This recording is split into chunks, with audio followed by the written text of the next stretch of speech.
Seorang ibu muda sedang berjuang menyambut kehidupan baru.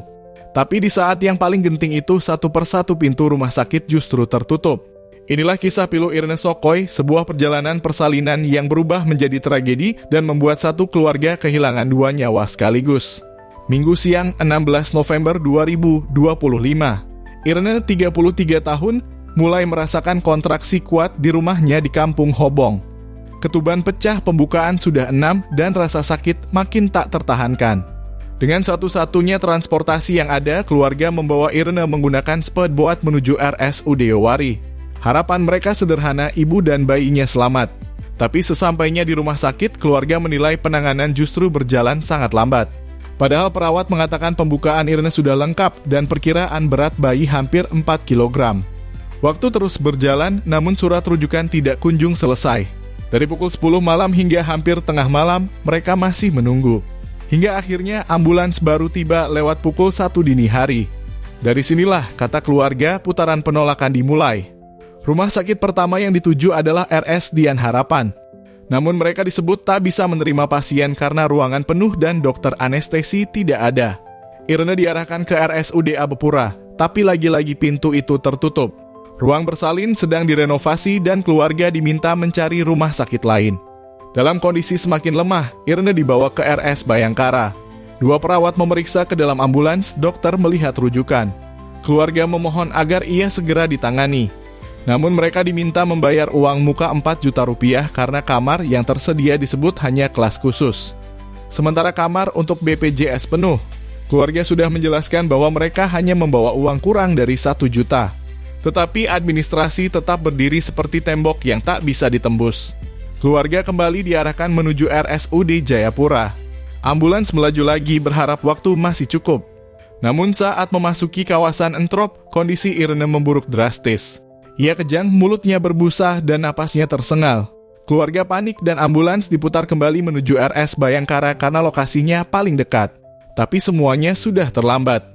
Pukul 5 pagi, Irene mengembuskan napas terakhir di pangkuan keluarganya. Bayinya pun tidak tertolong. Di rumah duka, 2 anak Irene yang masih kecil hanya duduk memandangi foto ibu mereka. Mereka belum sepenuhnya mengerti, tapi duka itu kini menjadi bagian hidup mereka. Suami Irene, Neil, masih terpukul. Ia mengingat bagaimana istrinya sempat meminta operasi karena merasa jalannya sempit. Ia juga mengeluhkan minimnya dokter saat malam kejadian. Ini nyawa manusia, ujarnya lirih. Keluarga kini mempertimbangkan langkah hukum. Mereka tidak ingin tragedi seperti ini terus berulang.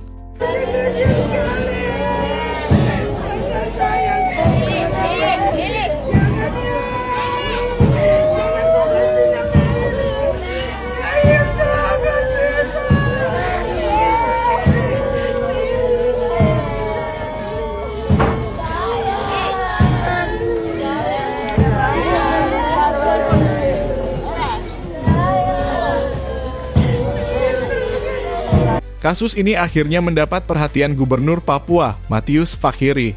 Dalam kunjungannya, ia meminta maaf secara terbuka dan menyebut tragedi ini sebagai bukti buruknya pelayanan kesehatan di Papua.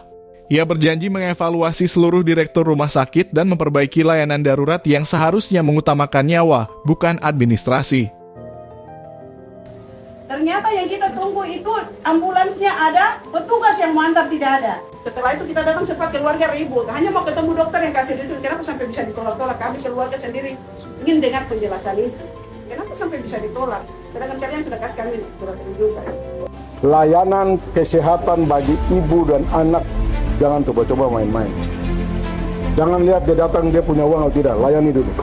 Urusan itu urusan saya sebagai gubernur dan nanti para bupati. Jadi kejadian ini kejadian yang menjadi keprihatinan saya mendalam.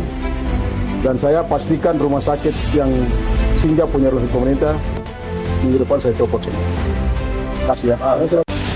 Pertama-tama saya selaku pribadi dan gubernur menyampaikan berbelasungkawa dengan turut berduka yang mendalam atas kejadian kebodohan dari tadi.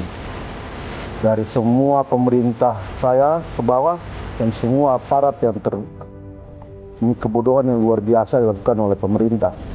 Saya sekaligus menyampaikan berbela-sungkawa dan permohonan maaf yang mendalam. Saya pastikan rumah sakit yang di bawah pemerintahan provinsi akan saya ganti semua direktur rumah sakitnya. Di tengah isak dan doa di rumah keluarga KB, satu kalimat terus menggema, tidak boleh ada lagi ibu yang datang ke rumah sakit dengan harapan tapi pulang dalam peti.